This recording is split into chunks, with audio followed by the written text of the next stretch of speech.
The massive Trazian warship descended through Earth's atmosphere with deliberate slowness, its hull gleaming like burnished obsidian against the blue sky. Commander Vex stood at the viewport, six-fingered hands clasped behind his back, mandibles twitching with anticipation. After centuries of expansion, the Trazian Empire had finally discovered this isolated world on the galactic rim. Initial scans showed a primitive technology but abundant resources, perfect for exploitation. The standard procedure was simple: demonstrate overwhelming force, demand tribute, and incorporate the fearful species into the Empire's hierarchy of subjugated worlds. Transmit the standard greeting, Vex ordered. The communications officer nodded, and within moments, every communications device on Earth simultaneously displayed the Imperial ultimatum translated into all major human languages. Asterisk attention, inferior species. You are now part of the Trazian Empire. Prepare to surrender 30% of your planetary resources annually as tribute. Resistance will result in planetary sterilization. You have 48 Earth hours to complete Asteris. The warship hovered above New York City, its size blotting out the sun and casting an ominous shadow across the metropolis. Vex waited for the panic, the desperate communications from world leaders begging for mercy. This was his favorite part. Instead, silence.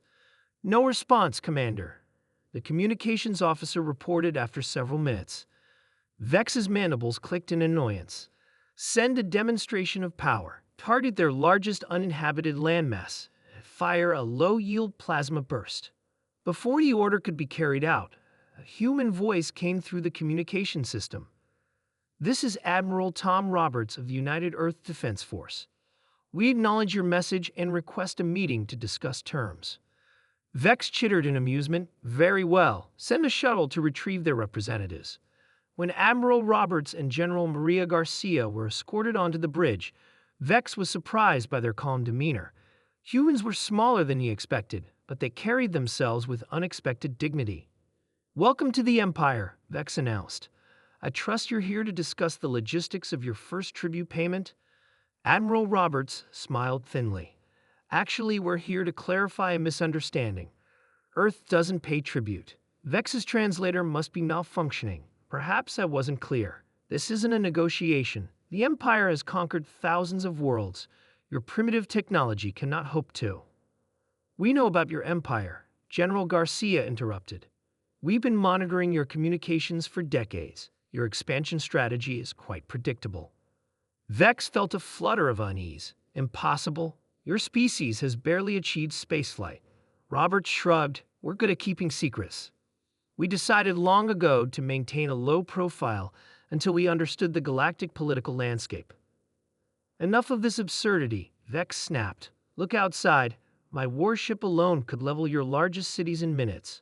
Your ship is impressive, Roberts acknowledged. Early fourth-generation Trazian design, heavy plasma weaponry, quantum shielding. About 300 years behind our current technology. Vex's mandibles froze in shock. You're bluffing. General Garcia touched a small device on her wrist. With your permission, we'd like to demonstrate something. Before Vex could respond, the bridge's visual displays activated on their own, showing hundreds, no, thousands of small objects suddenly appearing from behind Earth's moon. What is this? Vex demanded. Our defense fleet, Roberts explained calmly. 10,000 autonomous combat units, each carrying enough firepower to disable a ship like yours. They've been in standby mode, hidden in the lunar shadow. The communications officer frantically reported, Commander, we're detecting targeting locks from multiple sources. Our systems are being accessed remotely.